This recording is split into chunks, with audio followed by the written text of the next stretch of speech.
사랑하는 성도 여러분, 안녕하십니까?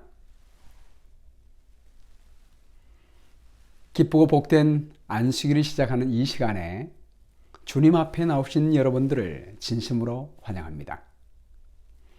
오늘부터 앞으로 매주 금요일 저녁 예배 시간에 4번에 걸쳐서 전 북미주회 지역사회 봉사부장이었던 권성근 목사님의 특별한 말씀을 듣겠습니다. 이 프로그램은 미주협회와 남가주 장로회 후원으로 이루어졌습니다.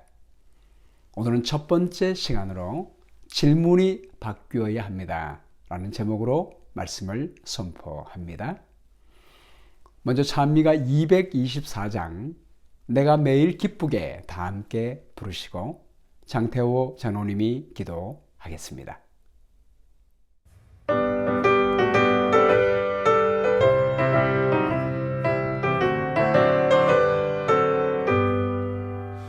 내가 매일 기쁘게 순례길에 행함은 주의 팔이 나를 안보함이요 내가 주의 큰 복을 받는 귀한 비결은 주의 성령 함께함이라 성령이 계시네 할렐루야 함께 계시네 좁은 길을 걸으며 밤낮 기뻐하는 것 주의 성령 함께함이라 전에 죄에 빠져서 평안함이 없을 때 예수 나를 위해 죽으신 듣고 그 발 아래 엎드려 그 신평화 얻음은 주의 성령 함께함이라 성령이 계시네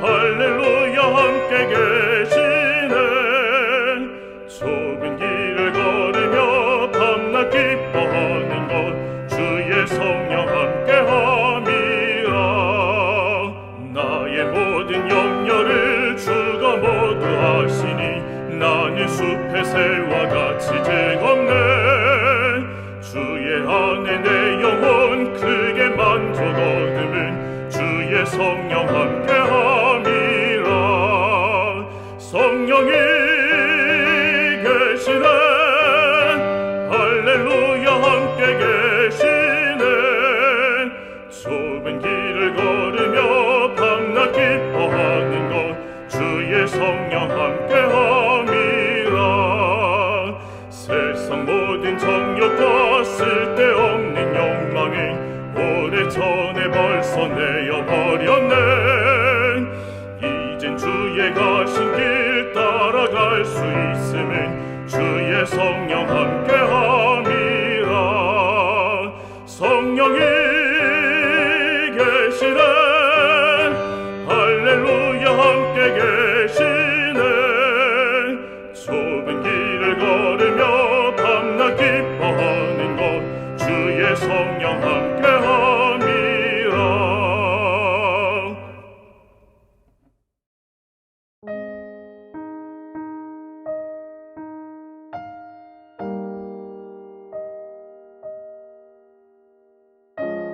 천지를 창조하시고 다스리시는 하나님 아버지시여 십자가에 달리셔서 목숨을 바쳐 온 인류를 구원하신 그 은혜를 저희들이 안다고 하면서도 세상과 타협하고 지냈음에도 저희들을 여전히 사랑하시니 그 은혜 진심으로 감사가 올립니다.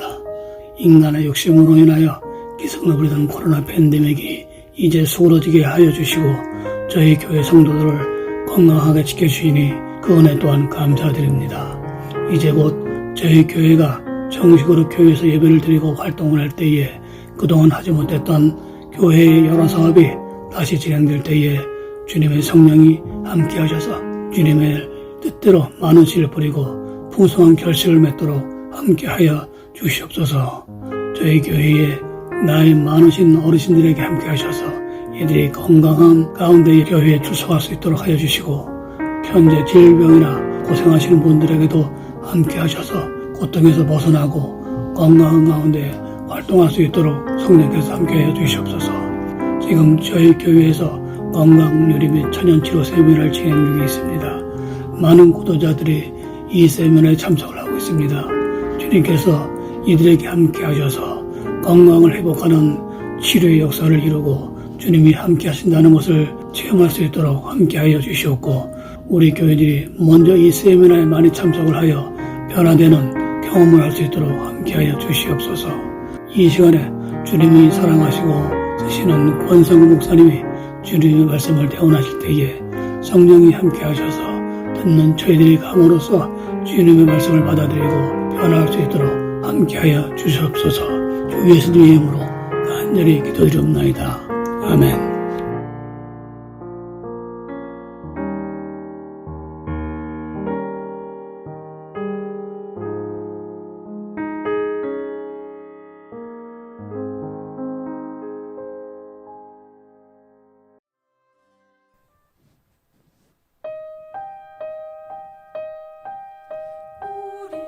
우리나라요 영광 중에 오시는 주님, 우리 데리고 하늘 집에 가신다오. 언젠가요 알려주세요. 언젠가요 주님 맞이할 준비됐는지 알려주세요. 주님 오실 때 우리 함께 마중을 가세. 우리 데리고 하늘 집에 가신다오. 어딘가요 알려주세요. 어딘가요 주님 따라서 갈 수 있는지 알려주세요.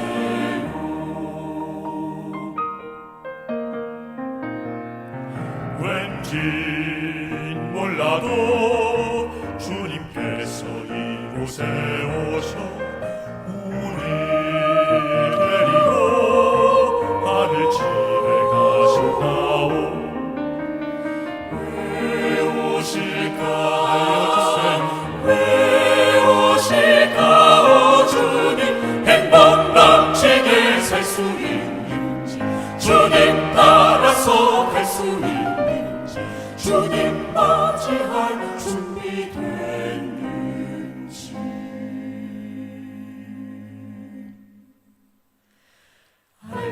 알려주세요.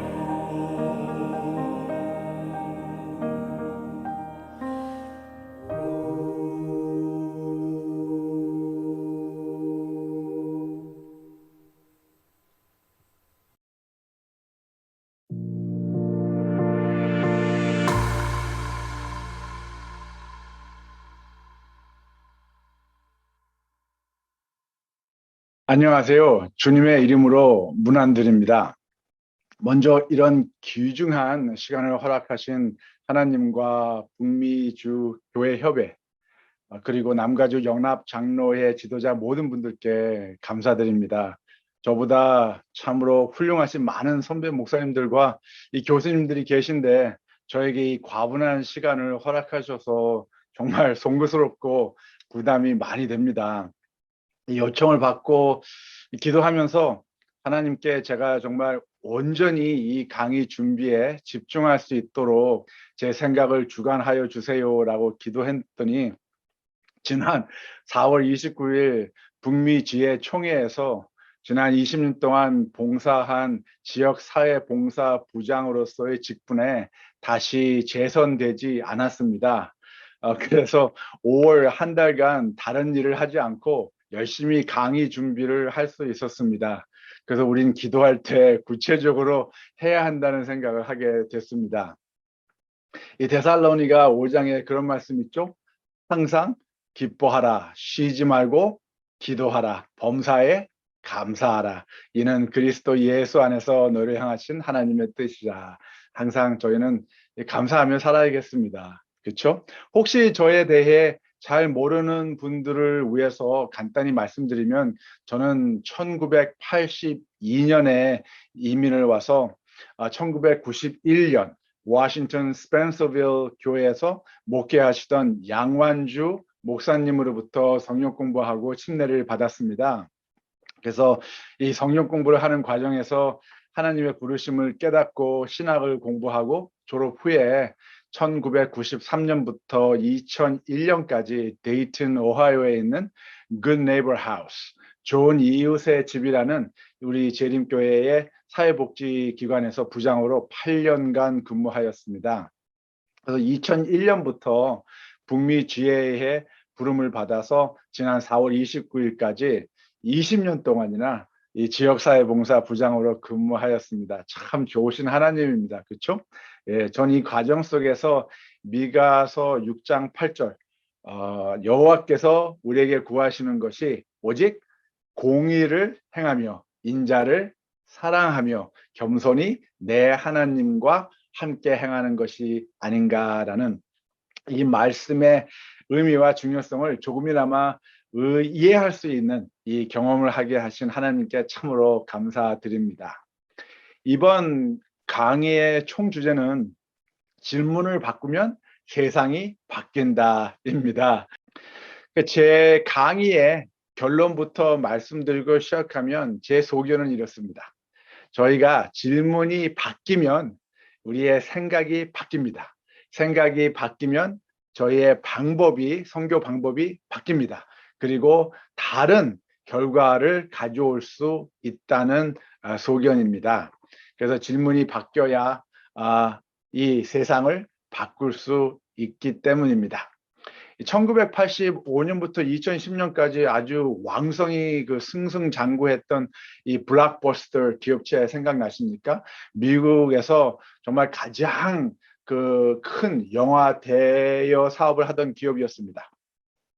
근데 이 블록버스터 지도자들은 어떻게 하면 더 많은 이 영화를 싼 가격으로 생산해서 더 많은 이익을 추구할 수 있을까라는 질문만을 계속하고 있었습니다. 그들은 어떻게 하면 전 세계 모든 사람들이 영화와 드라마를 보고 즐길 수 있을까라는 질문을 하지 못했습니다. 질문을 바꾸지 못했습니다. 그 결과 이 기업은 2010년에 파산 신고를 냈고요.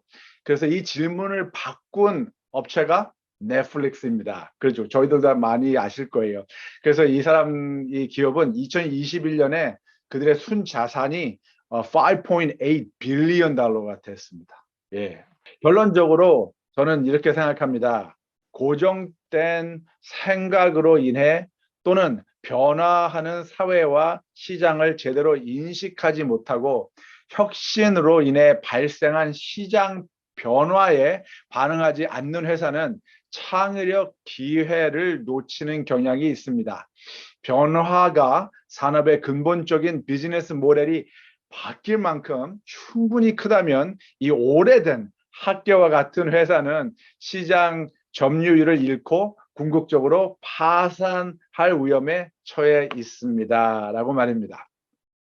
고정 관념 때문에 명분을 따져가며 고집과 아집의 이 기관적, 근시안적 안목 때문에 이 myopic institutional goals 때문에 이 사회의 변화와 요구를 인식하지 못했기 때문에 어떤 기관들은 그들의 영향력을 상실하고 파산을 합니다. 혹 성도님들 중에서 이런 영리단체의 현상이 우리 재림교회와 무슨 관계와 연관성이 있냐고 질문하실 수 있습니다. 그 대답은 아주 간단합니다. 북미 지혜 안에서만 생각해 볼 때 매사추세츠에 유치했던 저희 대학교 아틀란틱 유니언 칼리지가 문을 닫았습니다. 많은 재림 이 초등 또 중학교 고등학교가 문을 닫았습니다. 많은 저희 재림교회 의료기관들이 파산을 하거나 다른 사회 의료기관으로 통합이 됐습니다. 그리고 지역 교회가 문을 닫고 있습니다. 어쩌면 우리의 고정된 생각과 사회의 변화하는 현상과 또 변화의 요구를 인식하지 못했기 때문에 이 기관들은 파산할 수 없었다고 생각됩니다. 그래서 데이빗 바시 목사님이 이런 말씀 하셨는데요. 같이 한번 볼까요? 선교는 교회의 활동이 아니라 하나님의 속성이다. 보셨습니까? 선교는 교회의 활동이 아니라 하나님의 속성입니다. 하나님은 선교의 하나님이시다. 그러므로 선교는 하나님으로부터 세상으로 나아가는 어떤 하나의 운동으로 간주된다. 교회는 그 선교를 위한 수단처럼 여겨진다. 선교가 있기 때문에 교회가 있는 것이지 그 반대는 아니다. 선교에 참여하는 것은 사람들을 향한 하나님의 사랑의 운동에, 하나님의 사랑의 운동에 참여하는 것이다. 왜냐하면 하나님은 사랑을 보내는 것에 원천이시기 때문이다라고 말합니다. 이것이 우리가 하나님의 소명과 사명과 명령을 따라야 하는 이유라고 저는 생각합니다. 우리는 하나님의 선교를 위해서 계획을 하고 하나님과 함께 선교 여정을 떠나는 것입니다. 그래서 우리는 사람들과 섞이고 그들의 전인적인, 이 전인적이라는 말의 의미는 네 가지를 포함하는 건데요. 육체적, 정서적, 사회적, 영적, 이 네 가지의 모든 것을 포함, 온전한 삶을 전인적이라고 하는 겁니다. 그래서 전인적인 행복을 바라고 동정심을 보여주고 그리고 그들의 필요를 충족시키고 그럴 때에 우리는 복음을 나눌 수 있는 확신과 신뢰를 갖게 된다는 것이죠. 복음을 전할 수 있는 특권을 저희가 갖추게 된다는 것입니다. 그래서 교회의 목적은 주님의 영광을 위하여 우리가 사는 지역사회가로 우리가 먼저 찾아 나가야 하는 겁니다. 교회는 이런 선교적 목적을 위해서 존재합니다. 그래서 우리는 우리의 시간과 에너지를 정말 계몽하고 교육하며 발전시키기 위한 방안들에 정말 투자를 해야 되는 것이죠. 이 선교적 교회 운동 과정에서 우리와 함께 할 제자들을 양성해야 하는 것입니다. 이럴 때 이 선교 사명을 위임받은 제자들이 다른 사람들을 제자로 삼을 수 있기 때문입니다. 하나님은 이 선교를 위하여 이 지역에 단순히 교회를 보내시지 않으셨습니다. 하나님은 이미 우리 각 지역 사회에서 선교를 하고 계시며 주님은 우리를 교회의 선교에 하나님의 당신의 교회 선교에 초청하고 계신 겁니다. 그래서 하나님은 오직 우리를 정말 축복하기 위하여 부르지 않으셨습니다. 오히려 다른 사람들에게 축복이 되도록 하기 위하여 우리를 보내시고 계신 겁니다. 그리스도교는 우리가 정서적 어떠한 욕구를 채우려고 일주일에 한 번씩 교회에 나왔다가 집에 돌아가는 그런 패턴이 반복되는 종교가 아닙니다. 그래서 그리스도인들은 그저 내부적인 관심을 받는 어떤 영적 소비자가 되어서는 결코 안 되는 것이겠죠. 우리는 축복받은 사람들입니다. 그렇죠? 그래서 그러므로 우리는 다른 사람들을 축복해야 할 의무와 책임이 있는 겁니다. 다시 말씀드려서 선교는 교회의 활동이 아닙니다. 선교는 하나님의 속성입니다. 교회는 하나님의 뜻이며 하나님의 존재 가치입니다. 제가 가끔씩 미국 사람들하고 이렇게 강의를 하면서 이런 질문들을 많이 받는데요. 사람들이 저에게 이렇게 물어봅니다. 코로나 감염증 극복 이후에 이게 post COVID-19에 교회가 선교를 할 수 있을까요? 라는 질문들을 합니다. 그래서 저는 이 질문이 잘못되었다고 생각합니다. 이 질문은 선교가 교회의 활동이라는 한정된, 국한된 구체적 관점에서 시작된 질문입니다. 저는 하나님은 처음과 끝이라고 믿습니다. 하나님은 항상 우리와 함께 존재하신다고 믿습니다. 그리고 선교는 하나님의 속성이라고 믿습니다. 그래서 코로나 감염증 극복 이후에 선교를 할 수 있을까라는 질문은 이제 바꿔야 합니다. 어떤 질문을 해야 하냐면 이제 개인의 이 삶과 믿음의 공동체 교회가 속해 있는 지역 사회 안에서 하나님 나라의 가치관과 기본 원리로 어떻게 이 사회를 하나님 나라로 변화시키는 일을 할 수 있을까? 어떻게 하면 내가 변화 주도자가 될 수 있을까? 라는 추상적 관점에서의 질문이 시작되어야 된다고 생각합니다. 우리는 하나님의 선교를 위해서 보내심 받았습니다. 그런데 아마도 가끔씩 우리는 우리의 선택된 지위를 혼동하고 있는 것 같습니다. 마치 이스라엘 그 민족이 그들의 선택된 지위를 망각했던 것처럼 말입니다. 이 엘렌 화이트 이런 말씀하셨는데요. 교회는 사람을 구원하기 위해 하나님께서 세우신 기관이다. 교회는 봉사를 위하여 조직되었으므로 그 사명은 온 세상에 복음을 전하는 것이다. 태초로부터 하나님은 당신의 교회를 통하여 당신의 충만과 풍족을 온 세상에 나타내시려고 계획하셨다.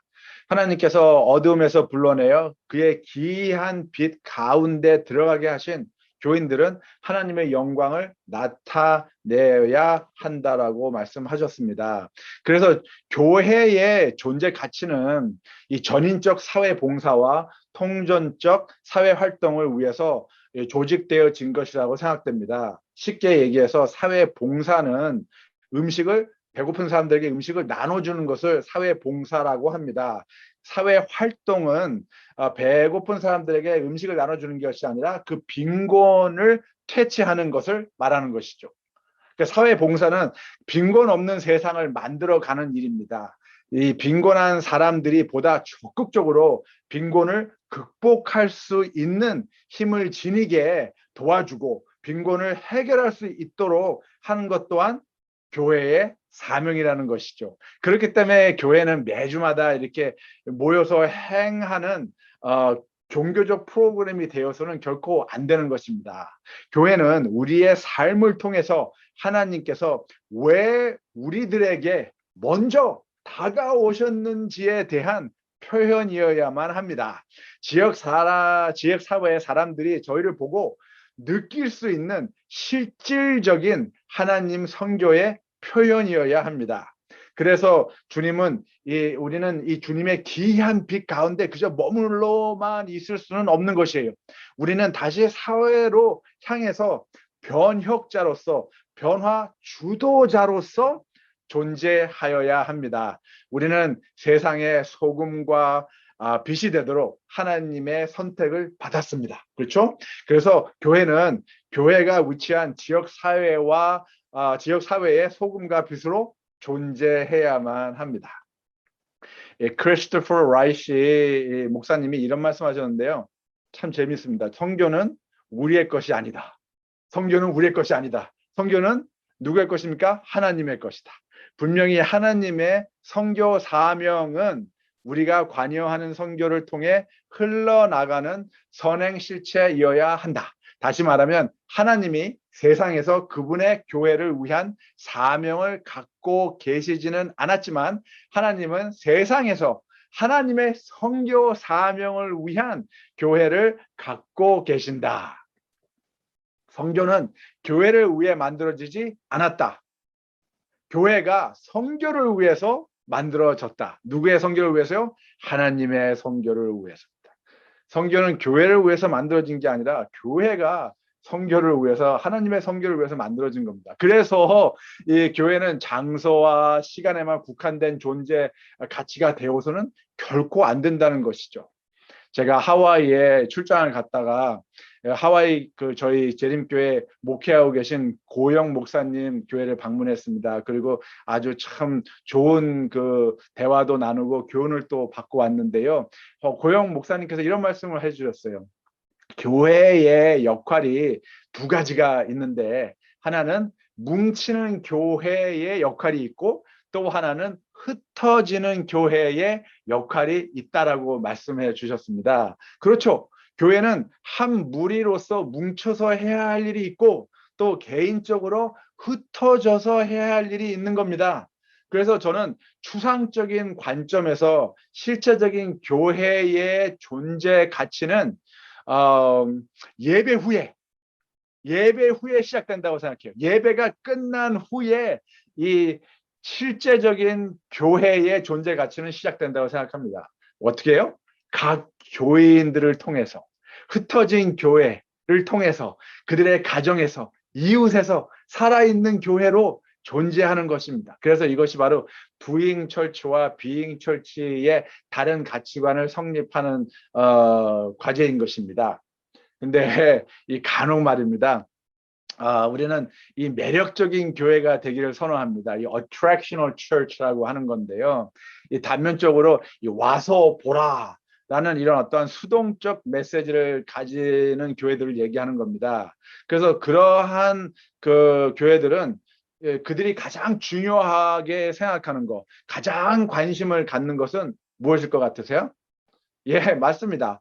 매주 예배 드리는 겁니다. 매주 예배 드리는 것이 가장 그들에게 중요한 이제 관심거리예요. 그리고 최고의 목표는 그 지역에서 매력적인 교회가 되는 것이 될 수 있습니다. 그래서 매력적인 이 교회들, attractional church들은 솔직히 어떨 때 보면 이 우리 지역 사회를 그저 영혼 수학의 한 낚시터로만 생각을 하고 바라봅니다.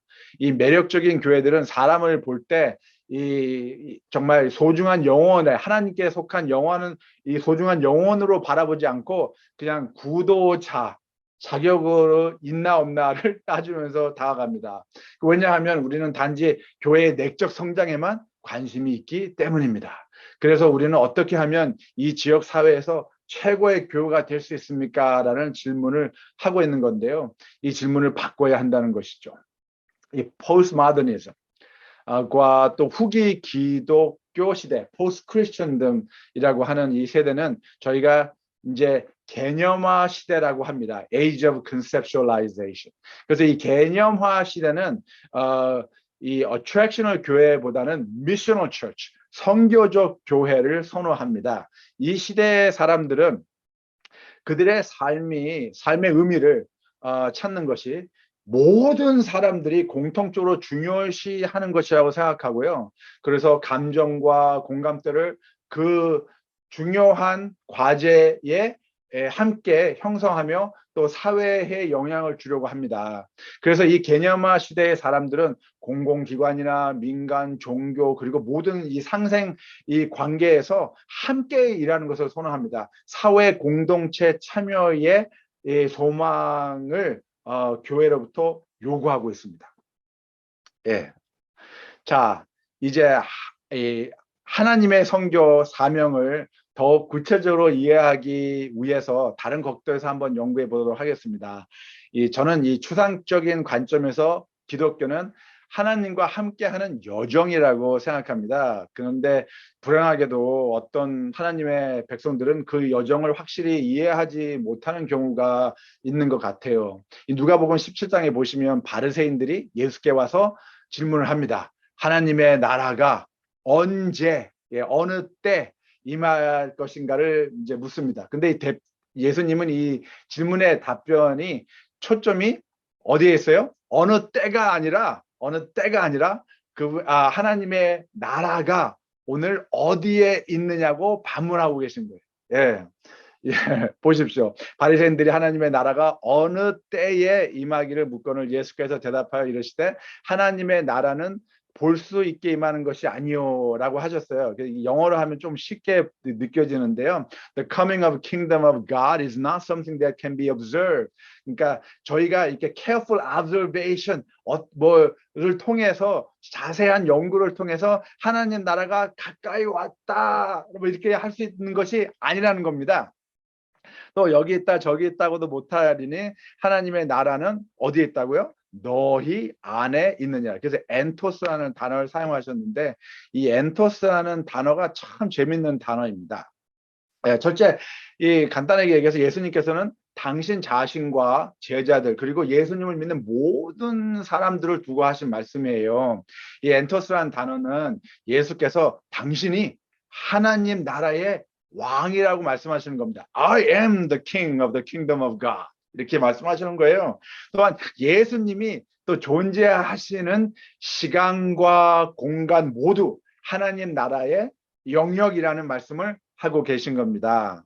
또한 이 하나님 나라의 이 왕이신 예수님을 믿고 예수님께 속한 모든 사람들 그들이 또한 존재하는 시간과 공간 모두 하나님 나라의 영역이라는 것이죠.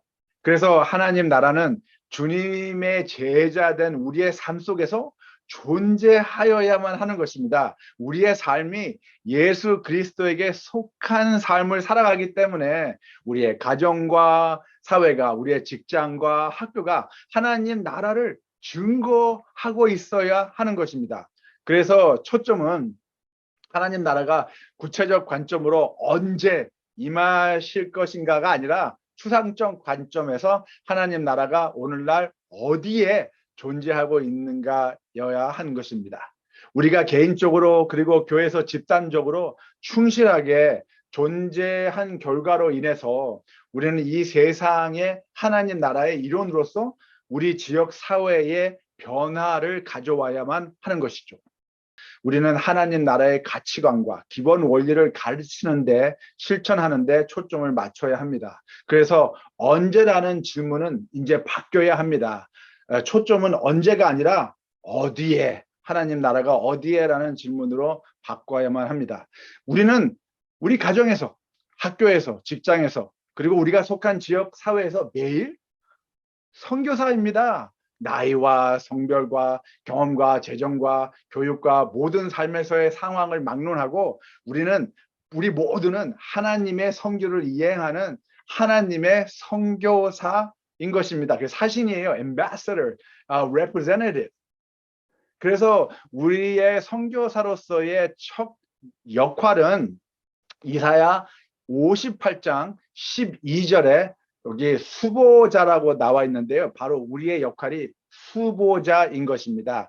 하나님이 그리스도 안에서 세상을 하나님 자신과 화목시키셨듯이 수보자라는 사명은 우리가 하나님과 끊어진 관계에 있는 사람들을 다시 어떻게 하는 거예요? 연결시키고 화평케 하는 의무인 것입니다. 하나님께서는 예수 그리스도를 통하여 우리와 화평을 이루셨습니다. 그렇죠? 그래서 우리 그리스도인들은 이제 온 열방을 화평하도록 하는 일에 참여하여야 하는 것입니다. 바로 이 사명이 새롭고 화목된 사회, 하나님 나라를 만들어내는 이 첫 발걸음이 되는 거예요. 그래서 마태복음 28장에 이 가서라는 단어, 영어 성경에는 go라고 돼 있죠. go.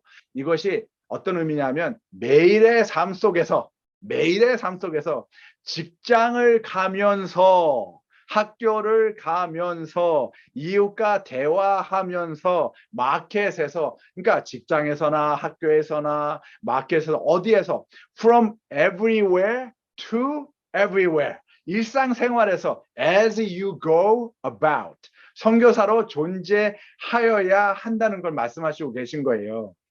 이해가 되시겠습니까? 그래서 저희 모든 주님의 제자들은 다 선교사입니다. 그래서 우리는 하나님의 선교를 위해서 소명과 사명과 명령을 받았습니다. 그래서 이걸 좀 하나님의 선교를 좀 더 구체적으로 이해하기 위해서 우리는 누가복음에 있는 소명과 마태복음의 28장의 사명과 또 이사야 58장의 명령을 하나로 묶어서 이해를 해야 돼요.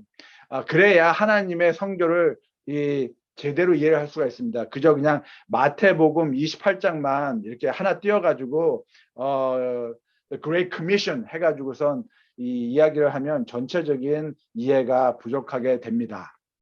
자, 하나님의 선교 사명을 이해하기 위해서 또 다른 각도에서 한번 살펴볼까요? 누가복음 4장 18절 19절 한번 보겠습니다. 이 성경 구절은 아시다시피 이사야 61장 1절과 2절에 기록되어 있는 메시아의 선교 사명을 선포하고 계신 겁니다. 메시아가 하나님의 선교를 이렇게 실행하리라는 어떤 그 취임식 선언과 같은 것이에요. 읽어보시겠습니까? 주의 성령이 내게 임하셨으니 이는 가난한 자에게 복음을 전하게 하시려고 내게 기름을 부으시고 나를 보내사 포로된 자에게 자유를, 눈먼 자에게 다시 보게 함을 전파하며 눌린 자를 자유케 하고 주의 은혜의 해를 전파하게 하려 하심이라 하였더라. 이렇게 읽으셨어요.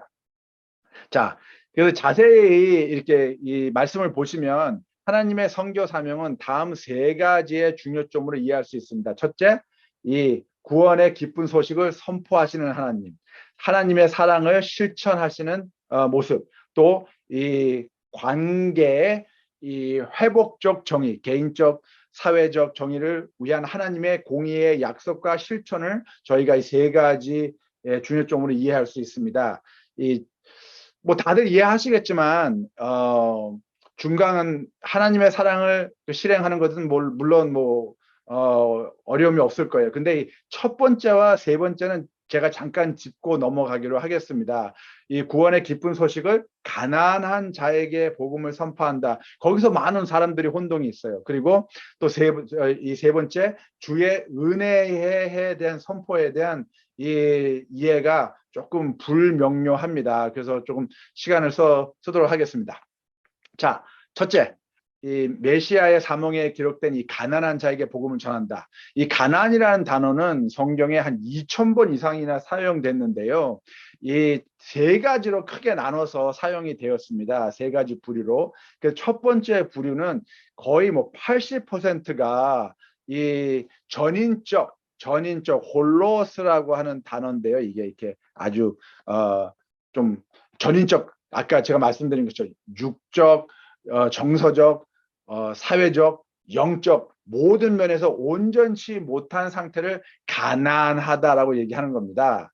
그리고 또 두 번째 이 10%는 이 어떠한 재난으로 인해서, 전쟁으로 인해서, 이런 자연 현상의 파괴로 인해서 저희가 가난하게 되는, 토네이도가 와서, 허리케인이 와서, 불난리가 나서, 그래서 가난하게 되는 것이 10%고요. 나머지 10%는 이제 개인적인 이 잘못, 개인적인 그 잘못된 어떤 책임 때문에 이 결과가 생긴 것을 얘기합니다. 그래서 성경을 보시면 거의 80%의 그 이상의 그 가난이라는 단어는 전인적으로 사용됐어요. 육체적, 정서적, 사회적, 영적 가난. 그 누굽니까? 이 가난한 자가. 맞습니다. 저희 다예요. 저희 모든 사람이 다 가난한 사람들입니다. 온전하지 못하기 때문에 그렇습니다. 우리 중에 어디 한 분이라도 온전한 분 계십니까? 없죠. 당연하죠. 그래서 이 가난한 자라고 얘기할 때 꼭 뭐 돈이 없는 사람들, 이 경제적으로 힘든 사람들이라고 생각하지 마시고, 전인적인 상태를 안 되는 사람들을 얘기하는 겁니다. 그래서 이 복음을 선포하시고 사랑을 실행하시고 정의를 회복하시는 이 하나님의 선교 사명. 자, 세 번째, 조금 더 힘든 이제 과제인데요. 이 정의라는, 이 회복이라는 이 과제가 관계 회복적 정의를 얘기하는 겁니다. Restorative Justice 라고 하는 건데요. 성경을 토대로 상고에 좀 보도록 하겠습니다. 이 예수님은 참 이 안식일 날 정말 상상할 수도 없는 일을 하신 거예요. 이 이사야 61장 이 메시아의 사명에 보면 유대인들에게 가장 중요했던 부분은 바로 우리 하나님의 신원의 날, 그죠? 보복의 날이죠. 근데 이 구절을 읽지도 않으셨어요, 예수님께서. 여호와의 은혜의 해, 그것까지만 이렇게 읽고, 말씀을 끝내셨습니다. 이 가장 중요한 이 Day of Vengeance를 읽지도 않으셨다는 거예요. 다시 말해 이 당시 대부분의 유대인들, 특히 이 바리새인들은 말입니다. 메시아가 정말 가난한 사람들에게 복음을 전하고 마음이 상한 자를 고치고 포로된 자에게 자유를 갖게 하고 갇힌 자들에게 노임을 주고 어둠으로부터 사람들을 해방시키는 것에 대해서 전혀 관심이 없었습니다. 그들은 오직 두 가지의 종말론적 견해에 초점을 맞추고 있었는데요. 메시아가 곧 구세주가 오시면 두 가지의 마지막 때 징조가 이루어질 것이다. 그게 첫째가 뭐였습니까? 그렇죠. 여호와의 은혜의 해. 그리고 두 번째가 하나님의 신원의 날, 보복의 날. 이 두 가지였습니다. 그 대부분의 유대인들은, 특히 이 바리새인들은 이 두 가지 중에서도 어떤 걸 더 중요시했어요? 하나님의 신원의 날. 그들은 메시아가 오면 이 나쁜 이 로마인들의 식민지 사회에서 우리가 해방이 되고 헤롯 왕가의 이 부정부패와 이 행패를 척결하고 이방인들을 이 땅에서 다 내어 쫓고 다시금 유대 단일 민족으로서의 정체성을 재정립하고 모든 민족 위에 으뜸이 되는 민족이 또 다시 될 거라고 여겼습니다. 그런데 그렇게 믿고 간구하고 구체적 관점 속에서 하나님의 신원의 날만을 학수고대하고 있었는데 이 예수님께서 뭐라고 하시는 거예요 지금? 아예 그 중요한 성경 구절을 읽지도 않고 그저 주의 은혜의 해를 전파했다고만 말씀하셨습니다. 궁금하신 분들은 결과가 궁금하신 분들은 계속 4장을 읽으시면 이 정말 이 안식일 날 예배를 드리다마다 이 사람들이 이 예수님을 죽이려고 한 것까지 보실 수 있으세요. 시간이 없으니까 은혜의 해에 대해서 초점을 좀 맞춰보겠습니다. 이 쉽게 얘기해서 은혜의 해는 희년을 얘기하는 거예요. 희년인데요. 은혜의 해, 희년을 얘기하는 것인데 희년 법칙은 이 땅이 50년마다 적법한 그 원래 땅 주인에게 반환되어지는 것이고 모든 그 채무가 청산되어지고 또 어떤 사람이 노예였다면 그들은 그의 노예 굴레와 속박에서 해방되는 것을 얘기합니다. 이것이 하나님께서 만드신 하나님의 공의와 인간의 정의를 위해서 제정하신 사회 정의, 또 개인 정의, 그 관계 회복 정의였다는 것이에요. 쉽게 말하면 하나님께서 인간의 사회적 개인적 정의를 위해서 매 50년마다 이 리셋 버튼, 리셋 버튼을 이렇게 누르시는 겁니다. 희년이라는 버튼을. 그래서 부자가 더 부자가 되지 않고 가난한 자가 더 가난한 자가 되지 않는 사회, 이 사회적 평등의 가치관 때문에 하나님께서는 희년 제도를 성립하셨습니다. 그래서 안식일에 돈을 사용하지 않는 이유는 바로 이 관계 회복적 정의를 저희가 리마인드하는 이유에서입니다. 이해가 되시겠어요? 부자나 이 가난한 사람이 안식일에 돈을 쓰지 않으면 어떻게 되는 거예요? 다 동등하게 되는 겁니다. 그렇죠? 예, 동등하게 되는 겁니다. 그래서 우리 모두가 하나님 안에서 평등하다는 것. 희년 제도는 우리가 하나님에 의해 평등하게 창조되었으며 하나님의 눈으로 우리 모두가 동등하며 또 이 사회의 시각에서도 우리가 평등하다는 것을 가르치는 안식일 가치입니다. 그렇기 때문에 안식일 준수는 이 안식일을 준수하는 재림교인들은 더욱 정말 사회와 개인의 정의를 통해서 정말 변혁적인 사회적 평등과 공평, 시민적 책임을 위해서 사회 봉사와 사회 활동에 관여하고 참여해야 하는 겁니다. 성도님들, 저의 소견은 이렇습니다. 안식일은 인간이 가장 인간다워지는 날입니다.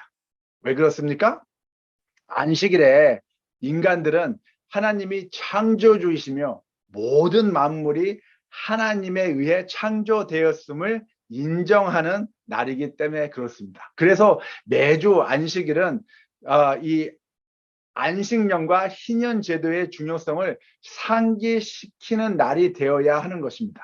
그래서 화이트님께서 안식년과 희년을 마련하신 것은 그동안에 발생된 국가의 사회적, 정치적, 경제적 구조의 그릇된 점을 대폭 실현하시려는 의도였다고 말씀하십니다. 안식일을 준수하는 것은 그냥 일하는 6일 동안과 일하지 않는 하루를 구별하는 날이 아닌 것입니다. 모든 인류가 일을 할 때보다 예배를 드리기 위해서 일을 중단할 때가 인간이 가장 인간다워진다는 진리를 가르치는 겁니다.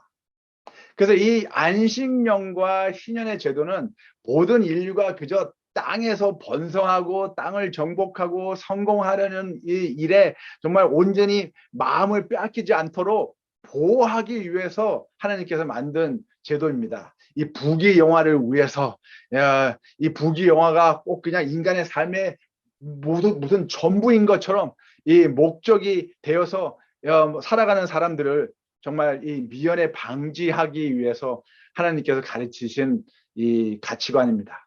그래서 안식년과 희년제도의 관계 회복적 정의, 가치관은 분명 우리 그리스도인의 관심사가 되어야 하는 것이죠. 그렇죠?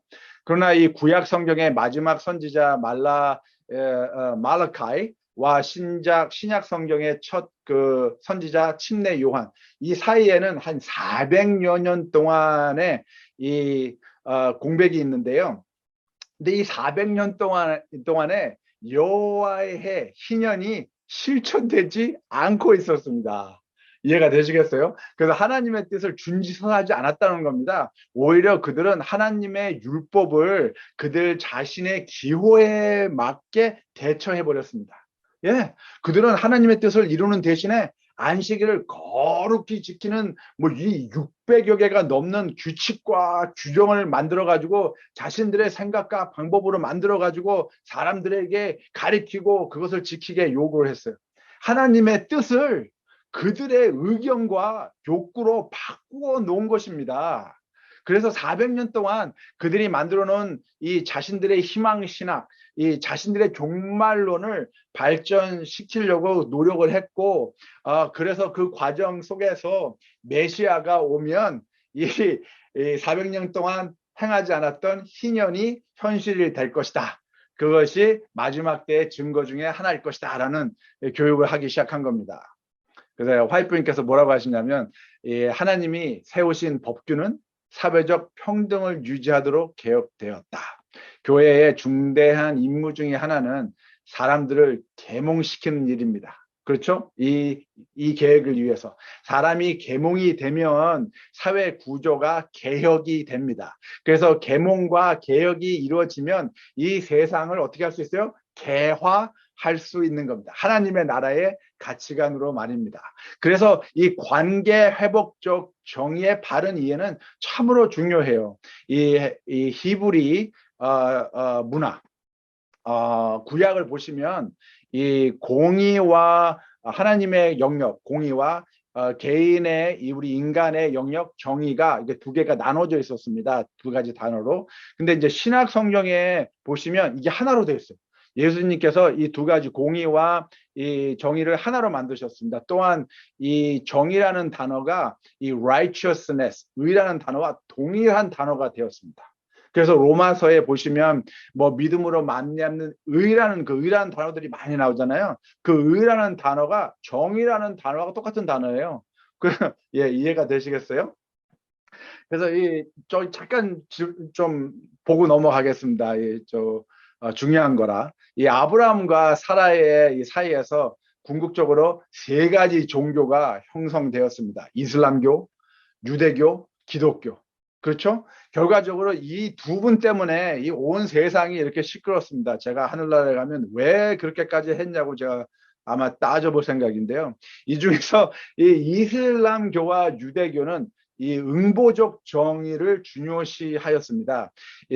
지금도 뭐 그렇죠. 그들의 사회 지배를 유지하는데 응보적 정의를 실행하였어요. 눈에는 눈, 이에는 이. 예. 응보적 정의라는 것은 이 잘못된 행동이 있을 때 그에 상응하는 고통을 부여하는 것으로서 사회를 통제하고 또 사람의 행동을 변화시킬 수 있다는 믿음을 전제로 하는 정의입니다. 그래서 예수님께서 회복적 정의에 관계 회복적 정의에 대해 하나님의 뜻을 가르칠 때 restorative justice 가르칠 때 그들은 반대하고 반박을 한 거예요. 그래서 마태복음 5장 38절 쭉 읽어보시면 시간이 없어서 다는 못하지만 한 가지만 말씀드릴게요. 이 누구든지 너로 억지로 오리를 가게 하거든 그 사람과 심리를 동행하고라고 말씀하셨습니다. 이 말씀은 이 응보적 정의, retributive justice 사상에서 성장해온 유대 교회인들은 용납할 수 없는 가르침이었어요. 첫째, 여기서 누구든지는 이 정말 유대 사람이라면 삼척동자도 다 알고 있는 누구입니까? 로마 병사입니다. 그렇죠? 로마 병사를 가리키는 거예요. 그 당시 로마 제국의 법령은 로마 병사가 길에 가다가 아무나 이 청년을 정말 불러 세워가지고 로마 병사의 무거운 짐을 지고 가게 할 수 있는 권한을 부여받았습니다. 그리고 이 법령은 오리를 한정거리로 지정했어요. 그래서 오리 이상 더 짐을 지고 가게 할 수 없었습니다. 그래서 그 당시 이 유대 청년들은 이렇게 가다가 멀리서 로마 병사를 발견하면 정말 길을 이렇게 비켜가곤 했습니다. 그러나 간혹 참 재수없게 이 걸린 청년들은 이 로마 병사의 짐을 지고 오리를 가서 로마 병사를 향해서 이 응보적 정의감을 불태우곤 한 것이죠. 근데 그러면서 이사야 선지자의 예언을 되새겼습니다. 메시아가 오면 여호와의 은혜의 해와 하나님의 신원의 날을 전파하여 모든 슬픈 자를 위로하되, 그러면서 말하면서 하나님의 신원의 날만을 기다렸습니다. 메시아가 오셔서 해결할 거라는 것이죠. 근데 지금 예수님께서 뭐라고 하시는 겁니까? 오리도 억울한데 심리를 동행하라고 하는 거예요. 이게 말이 됩니까? 예수께서는 희년의 기본 원리인 관계 회복적 정의를 추상적 관점에서 말씀하시고 계신 거예요. 무슨 뜻이냐면, 예수께서 너희가 오리를 가서 화를 내고 욕을 하고 응보적 정의를 위해 소리를 지르는 것보다 오리로 한정되어 있는 로마 법령을 무시하고, 자진해서 자원봉사자가 돼서 오리를 더 가면 너희는 로마 병정에게 그들이 너의 삶의 주인이 아니라 자비와 은혜의 하나님이 너희의 주인임을 증명하는 것이라는 가치관을 가르치고 계신 겁니다. 재밌죠? 제가 다음 시간에는 이 오른뺨을 치고도 왼쪽 뺨을 돌려달라도 좀 말씀드릴게요. 자, 왜 이게 지금 중요한 과제가 되었느냐? 한 가지 도움이 될까 해서 말씀드리는데요. 벌써 한국에서는 10여 년 전에 미국에서 시작된 이 관계 회복적 정의를 도용을 했습니다. 그래서 이 관계 회복적 정의 가치관을 도입해서 각 분야에서 적용을 하고 있는데요. 한국 여러 기독교 단체들이 이 회복적 정의를 통해서 사회 활동과 개혁을 실천하고 있습니다. 이 슬라이드를 보시면 아시겠지만 회복적 사법이라는 이제 개념인데요. 피해자와 가해자가 사회적 재통합을 추구하는 일체의 범죄 대응 형식을 말하고 있는 겁니다. 또 최근 많은 갈등으로 얼룩진 이 학교 현장을 해결하기 위해서 회복적 생활 교육이 강조되고 있는데요. 많은 이 각 시, 도, 교육청에서 생활 지도라는 말을 이제 하지 않습니다. 이 생활 지도라는 말 대신 회복 생활 교육으로 이 표현을 바꾸고 있어요. 왜 그러냐면 바로 이 구체적인 이 생활 지도라는 관점이 이제 추상적인 관점, 이 회복적 생활 교육으로 변해가고 있기 때문에 그렇습니다. 그 이해성이 넓어지니까 그런 거죠. 그래서 회복적 생활 교육에 대한 필요성과 원리를 깨우치는 사람들이 이 사회를 지금 바꿔나가고 있습니다. 그래서 많은 교회 단체들이 정말 노인들을 위한 회복적 정의에 지금 앞장서고 있고, 학교 폭력을 위한 회복적 정의에 앞장서고, 가정폭력과 청소년 복지를 위한 회복적 정의, 다양한 사회적 갈등을 하나님의 사랑과 관계 회복적 정의로 실현하려는 사례들이 벌써 10년 전에 미국에서 시작이 돼서 한국에도 지금 점점 증가되고 있습니다. 참 멋있지 않습니까? 전 이런 교회들이 진정한 교회가 아닐까라고 생각해요. 자, 데리어 거럴 목사님이 이런 말씀하셨는데 이게 참 의미 있습니다. 한번 잘 들어보시겠습니까? 우리는 교회의 종을 울리고 예배 순서를 진행한다. 그리고 이처럼 매우 이질적인 세상이 우리에게 오기를 기다린다. 이런 새로운 문화가 등장하기 전에는 우리는 수세기 동안 해왔던 것처럼 설교단에 올라가서 설교를 한다. 우리는 마치 밖의 세상은 아무런 변화가 없는 것처럼 교리와 교단에 대해서 우리의 내부적 논쟁을 추구한다. 사실상 우리는 교회에서만 사용하는 라틴어를 계속 말하면서 우리의 인접한 선교 현장, 우리의 세상이 그것을 배워서 우리가 사용하는 언어로 대답하기를 기다리고 있다라고 말씀하십니다. 참 답답하죠? 답답합니다. 자, 그래서 질문이 바뀌어야 합니다. 이제 어떻게 하면 사람들을 교회 행사에 관심을 갖고 참여할 수 있도록 할 수 있습니까? 라는 이러한 질문은 이제 그만해야 합니다. 이제 그만해야 돼요. 이제 이 질문이 바뀌어야 됩니다. 이 지역 사회에서 하나님은 무엇을 기대하고 계신가라는 질문을 해야 되고, 또 더 이상 교회를 그들의 삶의 일부분으로 여기지 않는 우리 지역 주민들을 하나님 나라에 참여시키기 위해서 우리가 지역 주민들과 함께 할 수 있는 방법들은 무엇인가라는 질문을 이제 우리는 해야 합니다. 예수님은 갈바리 지방을 두루 다니며 회당에서 가르치시고 하늘나라의 기쁜 소식을 전하셨습니다. 그리고 모든 병든 사람들과 허약한 사람들을 고쳐주셨습니다. 그래서 이 존 스타트 목사님이 이런 말씀하셨는데요. 예수님의 말씀과 행실은 각각 서로에게 속한다. 이게 하나라는 거예요. 하나.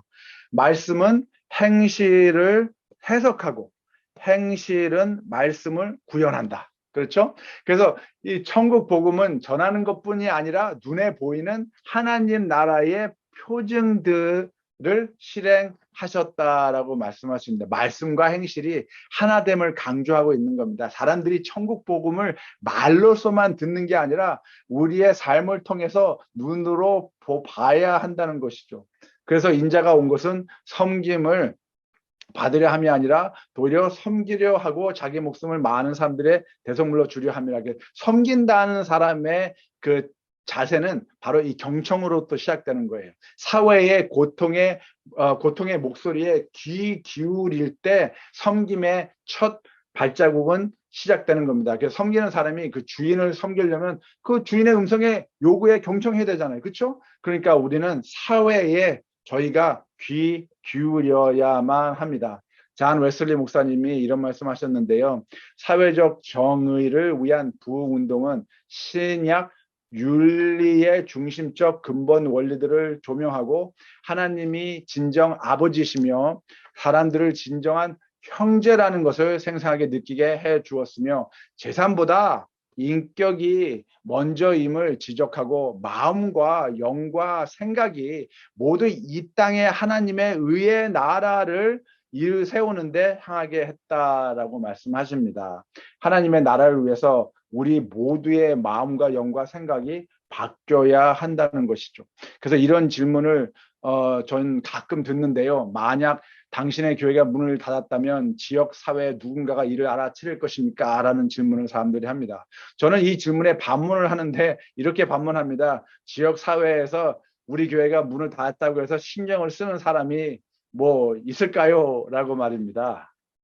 그래서 매력적인 교회가 되면 우리는 어떻게 하면 이쪽에서 최고의 교회가 될 수 있을까라는 관점을 가지고 정말 내적 성장에만 초점을 맞추게 됩니다. 그래서 직원의 운영과 예산 관리, 교회 내부 활동, 시설 관리 이런 거에 정말 많은 시간을 투자하고 이야기를 하는데요. 선교적 교회가 되면 우리는 어떻게 하면 이 지역 사회 공동체를 위하여 사회와 함께 동참하는 최고의 교회가 될 수 있을까라는 외부적인 교회가 되면 이 정말 내부적 교회 성장의 목표가 아니라 하나님 나라를 이루는 관점으로 변해갑니다. 그러다가 보니까 교회가 성장할 수밖에 없는 거예요.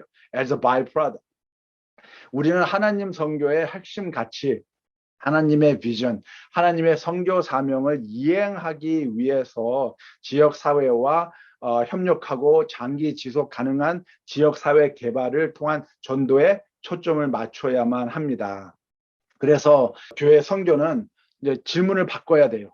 빈곤 퇴치에 대한 우리의 연민이 어디에 있는지, 굶주림에 허덕이는 우리 주변의 상태를 멈추려는 우리의 노력은 어디에 있는지, 인신매매를 막으려는 우리의 사명은 어디에 있는지, 모두가 다 행복한 가정을 갖고 싶어하는 정말 소박한 우리의 소망은 어디에 있는지, 우리가 그것을 어떻게 도와주고 있는지, 성실하고 겸손하고 평화로운 삶을 우리가 어떻게 교회가 사회에 약속을 하고 있는지, 코로나 감염증 극복 이후에 교회는 이러한 그 질문을 시작해야 된다는 것입니다. 그 질문이 바뀌면 세상이 바뀝니다.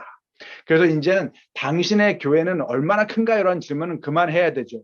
교인 수가 얼마나 됩니까? 헌금 금액은 얼마나 됩니까? 교회에 부속 건물이 몇 개나 있나요? 그러한 질문 대신 우리는 어떻게 우리 사회 공동체에서 그리스도인의 성육신적 인카네이셔널 미니스트리, 사랑을 함께 나누고 진리 되신 그리스도를 증거하고 있습니까? 라는 질문을 해야 합니다. 우리 교회가 어떻게 하면 정말 지역 사회의 문제점을 해결하기 위해서 존재하고 있습니까? 관계 회복적 정의를 실현하기 위해서 무엇을 하고 있습니까? 그리스도의 사랑과 행동으로 지역사회를 섬기며 신뢰를 쌓아가기 위해서 우리는 무엇을 하고 있습니까? 라는 질문으로 바꿔야 합니다. 이 코로나 바이러스 때문에 안식일에 교회의 문은 닫혀 있을 수 있습니다. 그러나 결코 하나님의 선교는 문을 닫을 수가 없습니다. 하나님의 선교는 교회의 활동이 아니기 때문입니다. 교회의 행사가 프로그램이 아니기 때문입니다. 질문을 바꾸면 생각이 바뀌고, 생각이 바뀌면 방법이 바뀝니다. 방법이 바뀌면 다른 결과를 창출할 수 있습니다. 질문을 바꿔서 세상을 바꾸지 않으시렵니까? 감사합니다.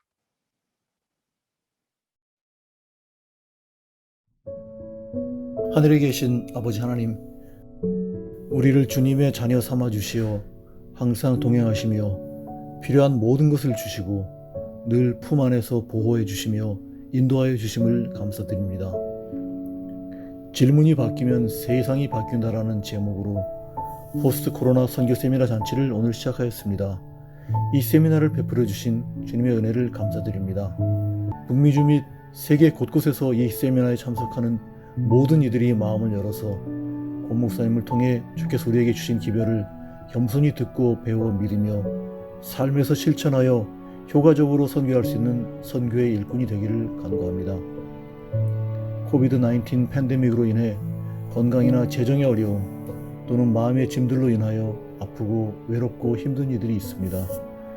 주께서 친히 그들에게 함께 하시어 하늘의 소망으로 위로를 받고 힘을 얻어 온전히 회복되는 귀한 경험을 하도록 해주시기를 또한 간구합니다.